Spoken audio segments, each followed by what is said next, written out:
Sarah Mercer sat at her desk, the blue light of her computer screen illuminating her face in the otherwise dim room of her Boston apartment. Rain tapped against the window as October winds swept through the city. At 32, Sarah had built a modest following online for her historical photo restoration work. Tonight, she was sorting through a collection of photographs she'd purchased from an estate sale in Salem last weekend. Last one for tonight, she murmured to herself, pulling out a sepia-toned photograph. It showed a woman in Victorian dress seated in an ornate chair with a young girl, perhaps 5 or 6, standing beside her. The photograph was dated 1905 on the back, with only 2 words written in faded ink, Elizabeth and Mary. There was something compelling about the image. The mother's smile seemed tight, almost forced, while the child stood unnaturally still. Sarah scanned the photograph at high resolution and opened it in her editing software. She'd become known for bringing old photographs to life through colorization, a painstaking process that involved historical research to ensure accuracy in clothing, decor, and skin tones. Okay. As the night deepened, Sarah worked meticulously. She researched fabric colors typical of the period, the likely shade of the wooden furniture, and carefully added warm tones to the subject's skin. She zoomed in on the faces, working pixel by pixel. When she reached the eyes, Sarah paused. The resolution revealed something unusual. The eyes of both subjects appeared strangely dark, almost hollow. She adjusted her monitor brightness, thinking it might be a shadow or degradation of the original photograph. "That's odd," she whispered, leaning closer. No matter how she adjusted the settings, the eyes remained peculiarly empty, as if the photograph had captured something beyond physical appearance. Sarah felt a chill despite the warmth of her apartment. She'd restored hundreds of photographs, and she'd never seen anything like this. The mother's smile, now colorized, seemed even more unnatural, lips curved upward but no light in those dark eyes. She saved her work and posted it to her professional social media account with the caption, "Elizabeth and Mary." 1905. Something unusual about this one. Hashtag photo restoration, hashtag historical photography. Before shutting down her computer, Sarah did a quick search for Elizabeth and Mary. 1905, Massachusetts, but found nothing specific. She'd have to dig deeper if she wanted to know who these people were. As she prepared for bed, Sarah couldn't shake the feeling that the photograph had affected her somehow. The hollow eyes seemed to follow her across the room. She turned the physical copy face down on her desk before turning off the lights. That night she dreamed of a Victorian house, of wooden floors creaking under her feet, and a woman's voice singing a lullaby somewhere in the distance. Sarah's post received unprecedented attention overnight. By morning, her notification feed was flooded with comments, most expressing unease about the photograph. "Those eyes don't look right. Something's wrong with this picture." Did anyone else get chills looking at this? But one comment stood out. A user named Historian Mass wrote, "Elizabeth Blackwood and her daughter Mary, Ipswich, 1905. There's a story here. DM me." Sarah sipped her coffee as she messaged Historian Mass. The response came quickly. The user identified himself as Dr. James Parker, a historian at the University of Massachusetts specializing in New England history. The Blackwood case is infamous among local historians, his message read. Elizabeth Blackwood was found dead in her home in 1906, just months after this photograph was taken. Her daughter Mary disappeared. The case was never solved. Sarah stared at the message, her coffee growing cold. She responded, asking for more details. Dr. Parker suggested meeting in person. "I have access to archives that aren't digitized. If you're interested in the story behind this photograph, I can show you. I'm at the university library today." Sarah hesitated. The rational part of her brain said this was just historical curiosity, but something deeper warned her to leave it alone. After a moment's deliberation, she agreed to meet him at 2 o'clock. The university library was a grand stone building with Gothic architecture. Sarah found Dr. Parker in a private research room surrounded by boxes of archived materials. He was older than she expected, perhaps in his 60s, with wire-rimmed glasses and a tweed jacket that matched the academic stereotype. "Miss Mercer," he greeted her, extending his hand. "Thank you for coming. Your restoration work is quite remarkable." "Thank you," Sarah replied, setting her laptop bag down. "I'm curious about what you know about this photograph." Dr. Parker nodded, opening a folder. "The Blackwood case fascinated me during my doctoral research. Elizabeth Blackwood was a widow who lived in a house on High Street in Ipswich. Her husband died under mysterious circumstances in 1903, leaving her with their daughter Mary and a substantial inheritance. He placed several newspaper clippings on the table. The headlines jumped out. "Woman found dead. Child missing and mystery in Ipswich. Blackwood tragedy unsolved." The authorities found Elizabeth dead in her bedroom. The official cause was heart failure, but there were rumors of foul play. Mary was never found. Some believed a relative took her, others thought she ran away. But the most persistent theory was that she was taken by whoever might have been responsible for Elizabeth's death. Sarah looked at the clippings, her heart beating faster. And this photograph? Taken 6 months before Elizabeth's death, it was the last known image of them. As Sarah examined the newspaper clippings, Dr. Parker retrieved a leather-bound journal from one of the archive boxes. "This is Elizabeth Blackwood's personal diary," he said. "It was discovered behind a loose wallboard during renovations in the 1950s. The current owners donated it to our archives." He opened the journal carefully. The pages yellowed with age. The entries become increasingly disturbing in the months before her death. She describes strange occurrences in the house, objects moving, noises at night, and most troublingly, changes in Mary's behavior. Sarah leaned forward as Dr. Parker turned to a marked page and read aloud, "April 12, 1905. Mary stands at the foot of my bed again tonight. Her eyes seem different. When I asked what she wanted, she simply smiled and said, 'Nothing, Mother. I'm not sleeping well.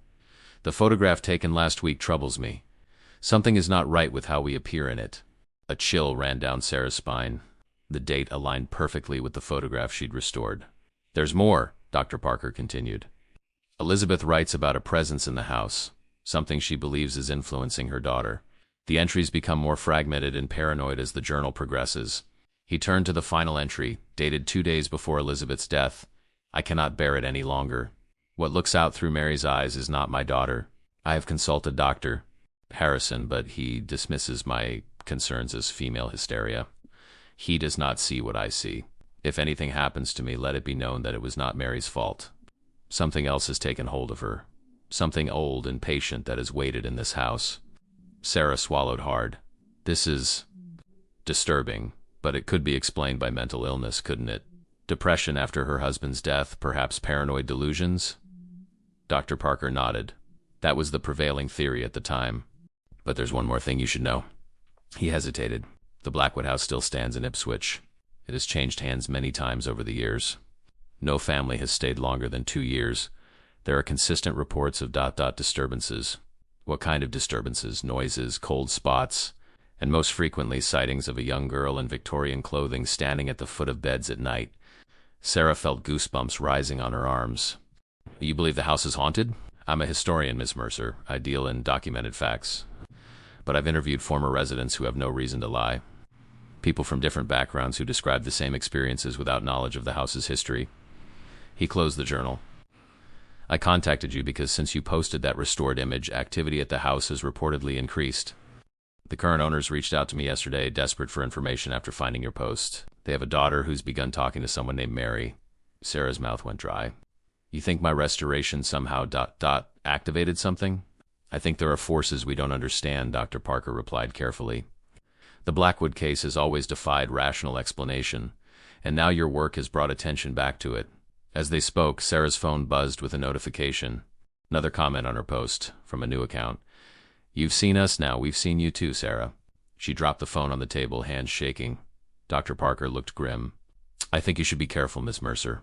Very careful." Sarah returned to her apartment with photocopies of Elizabeth's journal and newspaper clippings Dr. Parker had provided.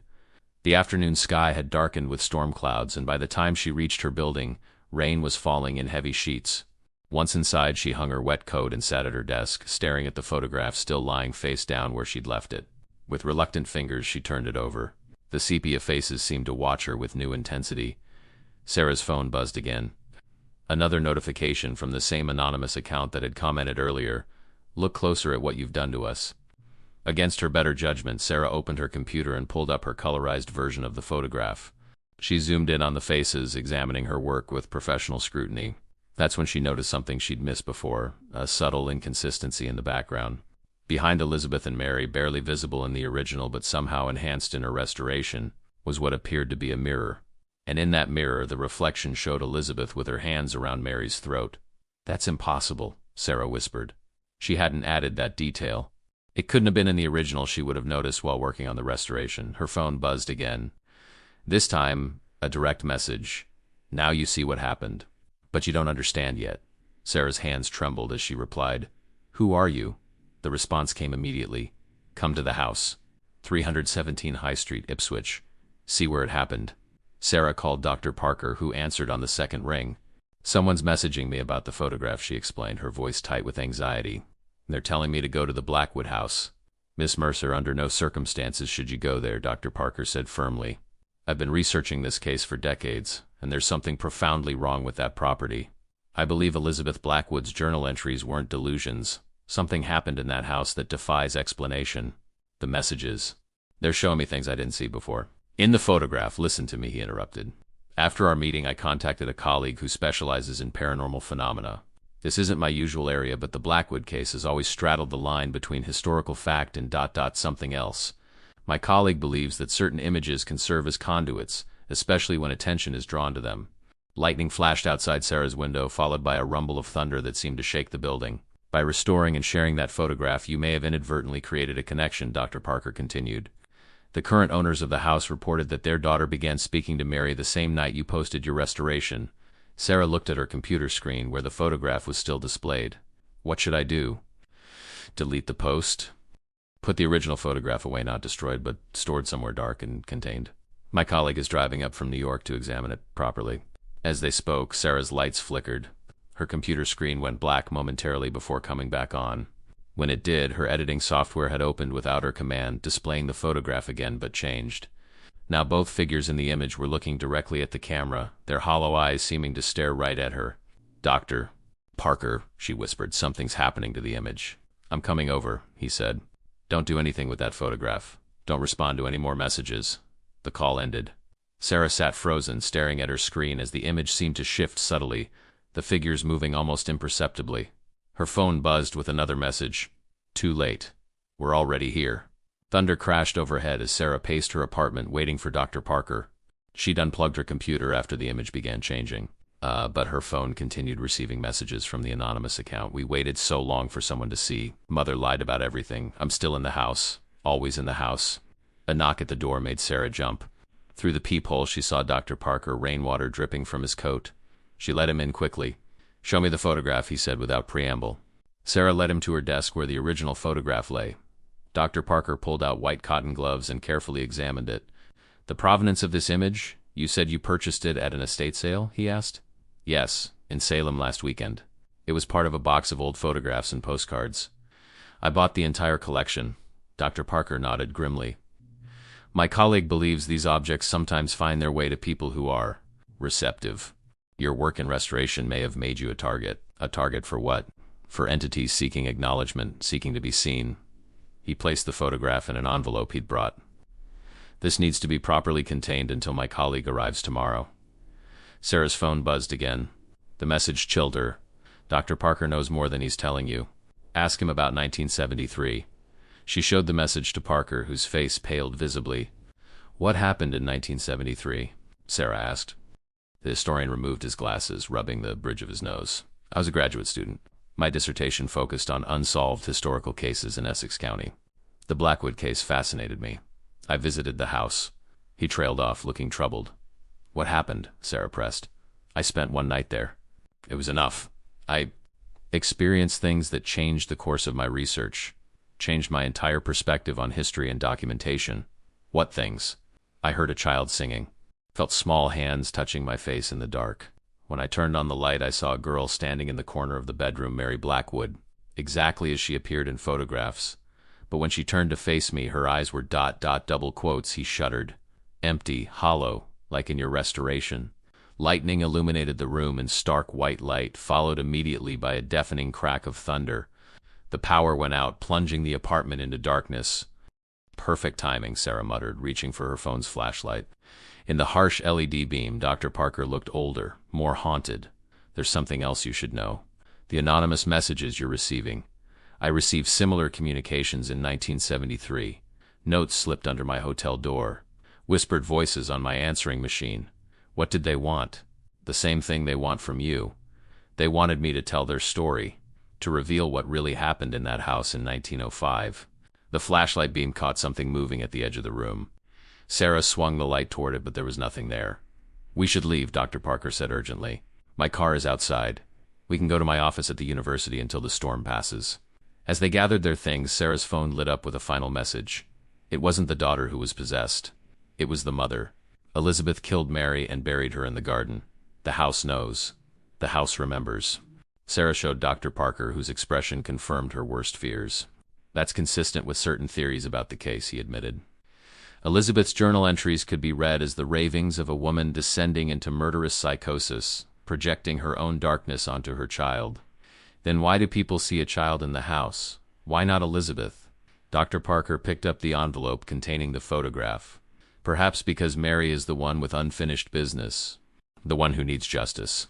As they reached the door, Sarah's phone rang, an unknown number. Against Dr. Parker's warning glance, she answered and put it on speaker. A child's voice came through, clear despite the storm raging outside. "Don't leave. Not yet. Look at the picture again. See what Mother did to me." Sarah and Dr. Parker sat in his university office, the envelope containing the photograph placed on the desk between them. The storm continued outside, rain lashing against the windows of the old building. "I can't stop thinking about that voice on the phone," Sarah said, wrapping her hands around a mug of hot tea Parker had prepared. "Sounded so real, so present." Parker nodded grimly. "The phenomena associated with the Blackwood case have always been unusually tangible. That's what drew me to it initially, and what eventually drove me away." He opened a locked drawer in his desk and removed a worn leather portfolio. "After my experience in 1973, I continued researching but kept my distance from the physical location. What I found suggests a far more complex situation than a simple haunting." He spread several documents on the desk. "These are property records and police statements that never made it into the newspapers. The Blackwood house was built in 1872 by a man named Jeremiah Blackwood, Elizabeth's father-in-law. There were rumors about him cruelty to his servants, strange rituals in the basement. Nothing proven, but persistent enough to be documented." Sarah leaned forward, examining the yellowed papers. "You think whatever's happening started before Elizabeth and Mary?" "I believe the house itself became a locus of negative energy, possibly amplified by whatever Jeremiah was involved with. When Elizabeth and her husband moved in after Jeremiah's death, they may have unwittingly stepped into something already in progress." Sarah considered this, but messages I'm receiving specifically mention Elizabeth killing Mary. "Yes, and that aligns with certain evidence. 3 years after the official investigation closed, a groundskeeper discovered small human bones while planting bushes in the garden. The discovery was quietly handled. The family who owned the house then had political connections and didn't want scandal. The bones were reburied in an unmarked grave in the town cemetery." Sarah felt sick. "So Mary was murdered, and Elizabeth was the killer? Then she killed herself out of guilt." Parker's expression was grave. Perhaps whatever influence affected the house drove her to it and then claimed her too." Sarah's phone buzzed with another notification. She had deleted her original post, but the anonymous account had found another way to contact her by commenting on older posts unrelated to the Blackwood photograph. The latest message read, "The garden, northeast corner, 6 feet down. My locket is still there. Find it." She showed Parker, who frowned deeply. "This is escalating. The entity Mary, if that's who it is becoming more focused, more demanding. What does it want? Acknowledgement, justice, perhaps revenge?" Parker rubbed his temples. "In my experience with historical cases involving traumatic deaths, there's often a narrative that needs completion, a truth that needs witnessing." Sarah looked at the envelope containing the photograph. "I think we need to look at it again, properly." Parker hesitated. "My colleague advised against further engagement until he arrives. But what if this is our chance to actually help? If Mary was murdered and her killer never faced justice, don't we have some responsibility now that we know?" After a long moment, Parker nodded reluctantly. "We'll take precautions." He cleared the desk and laid out a white cloth. From his bag, he produced white gloves, a magnifying glass, and, surprisingly, a small container of salt. "Old superstition," he explained, creating a circle of salt around the area where they would work. But sometimes old superstitions exist for a reason. Carefully, he removed the photograph from the envelope and placed it on the cloth. Under the magnifying glass, Sarah studied it inch by inch, looking for details she might have missed. "There," she said suddenly, pointing to a small object partially visible at the edge of the frame. "That looks like a locket around Mary's neck. I didn't notice it before." Parker adjusted the magnifying glass. "You're right. And look at Elizabeth's hand. The way her fingers are touching it, almost like she's preparing to pull it away." As they examined the photograph, the office lights flickered. A cold draft seemed to sweep through the room despite the closed windows. "Dr. Parker," Sarah whispered, "I think we're being watched." He looked up sharply. "Where?" Sarah nodded toward the darkened corner of the office. "There. I can see something. A shadow moving." Parker turned slowly. In the corner, barely visible, stood the silhouette of a small child. "Mary?" he called softly. "We're trying to understand what happened to you." The temperature in the room plummeted. Books on the shelves began to tremble, then fall to the floor. The photograph on the desk suddenly burst into flames. Parker grabbed a book to smother the fire while Sarah jumped back. When the flames were extinguished, the photograph remained intact, possibly unburned, but changed. Now it showed only Elizabeth sitting alone in the chair. Mary was gone from the image entirely. The child's silhouette in the corner seemed to grow more solid, more present. A small voice filled the room. "Now, you see, she erased me. First from life, then from memory." The following morning dawned clear and bright, a stark contrast to the previous day's storms. Sarah and Dr. Parker drove to Ipswich in tense silence after the manifestation in his office. They'd agreed that finding the locket might be the key to resolving whatever held Mary's spirit in torment. They'd contacted the current owners of the Blackwood house, a young couple named the Fosters, who were desperate for help after their 8-year-old daughter began speaking to an invisible friend named Mary. The Fosters had temporarily moved to a hotel, giving Parker and Sarah permission to examine the property. The house stood at the end of a tree-lined street, a handsome Victorian with gingerbread trim and a wraparound porch. It looked perfectly ordinary in the morning sunlight, giving no hint of its dark history. "It's beautiful," Sarah murmured as they approached the front gate. "Most haunted places are," Parker replied. "It's part of their camouflage." They met David Foster at the door, a tired-looking man in his 30s who handed them the keys with visible relief. "My wife took our daughter to stay with her parents in Connecticut," he explained. "Things got too intense here.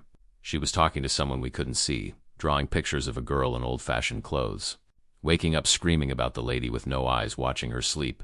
He showed them to the garden before departing. "I hope you find whatever you're looking for. We love this house, but we can't live like this." Once alone, Parker and Sarah surveyed the extensive gardens behind the house. "Northeast corner," Sarah said, consulting her phone where she'd saved the anonymous message. "Near those hydrangeas, I think." They'd brought shovels and began carefully digging in the indicated area. The soil was soft from the recent rain, making their work easier. About 2 feet down, Parker's shovel hit something solid. "Careful now," he cautioned as they cleared away more soil, revealing what appeared to be a small concrete box about the size of a shoebox. Together they lifted it out of the hole. The box was sealed tight, with no obvious way to open it. "We might need to break it," Sarah suggested. Parker nodded grimly. "Let's take it inside first. I'd rather not do this in the open." They carried the box to the kitchen and placed it on the island counter. Parker retrieved a hammer from his bag and carefully began to chip away at one corner of the concrete. After several minutes of work, the corner crumbled enough to reveal a hollow space inside. Parker used a small flashlight to peer in. "There's something there," he confirmed, working more quickly now to enlarge the opening. Eventually, they were able to extract the contents, a small metal box, tarnished with age but intact. Inside was a child's silver locket on a delicate chain, along with a folded piece of paper. Sarah carefully opened the locket. Inside was a tiny photograph of a man, presumably Mary's father, and a lock of dark hair. Parker unfolded the paper, revealing a letter written in a careful, childish hand. "Dear Papa in heaven, Mother says you can see me from the angels. I am keeping your picture close to my heart. Mother is different now. She says there's someone else inside me, but it's her who changed. I'm scared, Papa. I wish you would come take me to heaven with you. Your Mary." Sarah felt tears welling in her eyes. She knew something was wrong. Parker nodded solemnly. "This confirms our theory. Elizabeth was experiencing some kind of psychotic break, projecting her own condition onto her daughter." As he spoke, the temperature in the kitchen dropped noticeably. The sunlight streaming through the windows dimmed as if clouds had suddenly covered the sun. A small voice came from behind them. "She didn't want anyone to find that. That's why she buried me with it." They turned slowly. In the doorway stood a little girl in a white dress, her features matching those of Mary Blackwood from the photograph. Unlike in the restored image, her eyes were normal, sad, frightened, but very much present. "Mary," Sarah said softly, "we found your locket." The child nodded. "Mother said I was possessed. She said a devil was looking out through my eyes. But it was her who changed after Papa died. She would stare at me for hours, then write in her book. She said she had to send me back to heaven before I could hurt anyone." Parker took a step toward the apparition. "Is that why you've been trying to communicate? To tell your story?" Mary's form flickered slightly. "I don't want to hurt anyone. I just want someone to know what really happened. Mother told everyone I ran away. She wrote lies in her book. Then she took my picture and changed it so no one would see me properly." "Changed it how?" Sarah asked. "She made my eyes look wrong. She painted over the photograph to make me look like what she thought I was. The child's voice trembled. Then she showed people and said, "See how the devil looks out through her eyes?" Sarah and Parker exchanged shocked glances. The hollow eyes in the photograph hadn't been a photographic anomaly or a product of Sarah's restoration. They had been Elizabeth's deliberate alteration, her attempt to prove her delusion to others. "What happened to you, Mary?" Parker asked gently. The girl's form became more transparent. "Mother gave me special tea. It made me sleepy. When I woke up, I was in the garden and she was covering me with dirt. I couldn't move. I couldn't scream. I just watched until there was only darkness." Sarah felt sick with horror. And Elizabeth? What happened to her? After she buried me, she saw me everywhere. In every mirror, in every window. She wrote in her book that I had come back, but it wasn't really me she was seeing. Mary's voice grew fainter. It was her own guilt. She took poison 3 months later. They found her in her bed. The child's form began to fade further. "I've been here ever since, waiting for someone to know the truth." Sarah held the locket in her palm, its silver surface catching the returning sunlight as Mary's apparition faded. "We need to set this right," she said to Parker. "Not just for the current owners, but for Mary." Parker nodded, his academic demeanor giving way to genuine emotion. Historical justice. It's why I became a historian in the first place, to give voice to those silenced by time. They spent the afternoon documenting everything, photographing the locket and letter, recording their location in the garden, and writing down Mary's exact words. Parker contacted his university colleagues and the local historical society to begin the process of correcting the official record of the Blackwood case. "The bones that were found in the 1900s should be properly identified and given a marked grave," he said. "Mary deserves that much." Sarah sat at the kitchen table, examining the locket more closely. "I wonder if the alteration to the photograph was Elizabeth's only attempt to prove her delusions. Maybe there's more evidence in the house itself." They decided to search the property methodically, starting with the places most associated with Elizabeth, her bedroom and study, in what had once been Elizabeth's private writing room. Now the Fosters' home office. They found something significant behind a loose baseboard, a small tin box containing photograph negatives. Parker held them up to the light. "These appear to be the original negatives from the same photography session as your photograph. Elizabeth must have kept them separate from the prints. They carefully packed the negatives to take with them, planning to develop them properly at the university's photography department."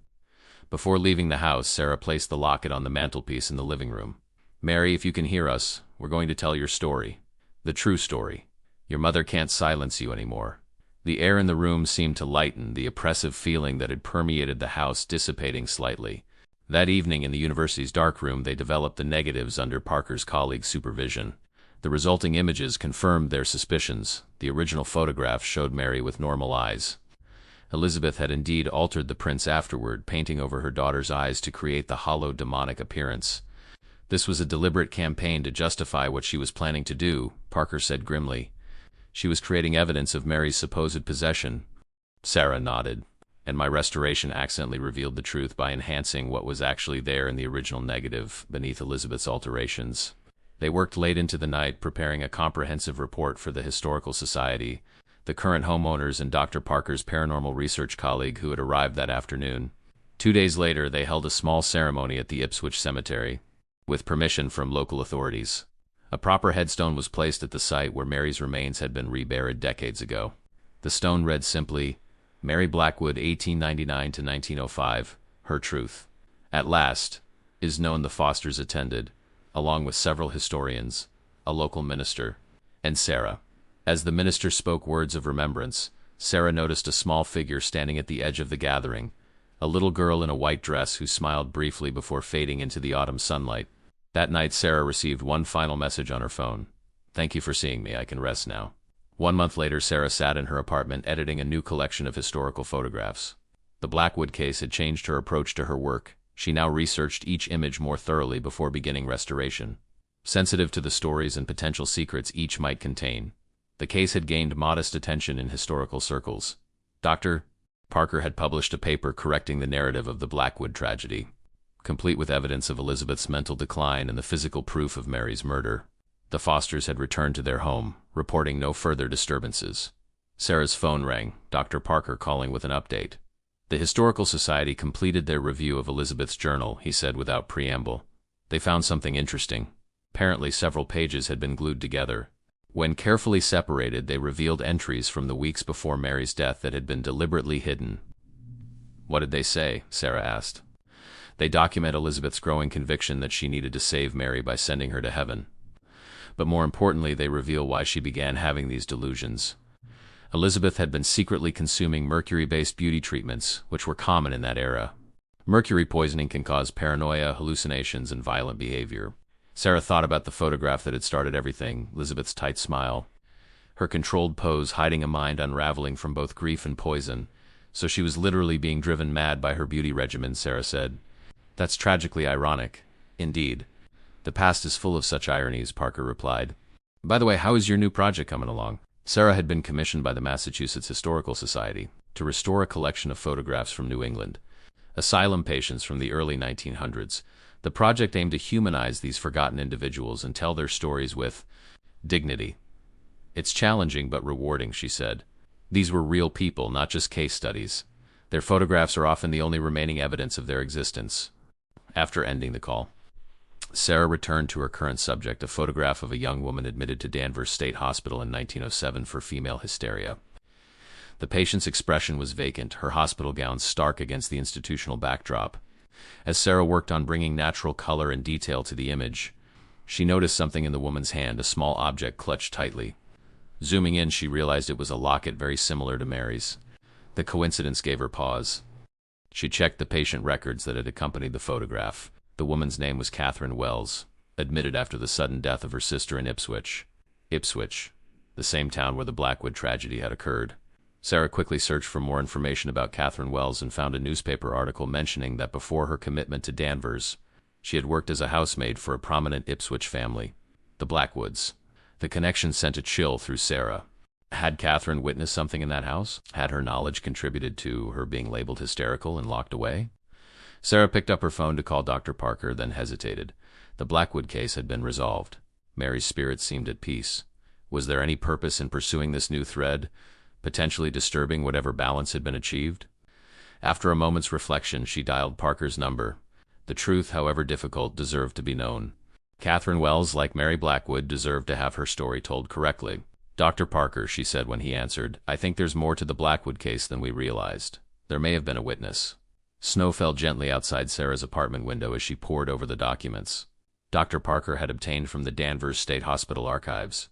3 weeks had passed since her discovery of Catherine Wells' connection to the Blackwood family, and what had begun as a simple historical footnote had evolved into something far more complex. Look at this, she said, pointing to a page of Catherine's admission records. Parker leaned closer, adjusting his reading glasses. The yellowed document contained the psychiatrist's initial assessment. Patient exhibits extreme agitation when discussing former employers. Claims to have witnessed unnatural events in the Blackwood household. Fixates on the child Mary, whom she insists visits her room at night. Diagnosis: acute hysterical delusion brought on by female nervous disposition. Parker frowned. The medical terminology of the era was particularly dismissive of women's experiences. But what if Catherine wasn't delusional?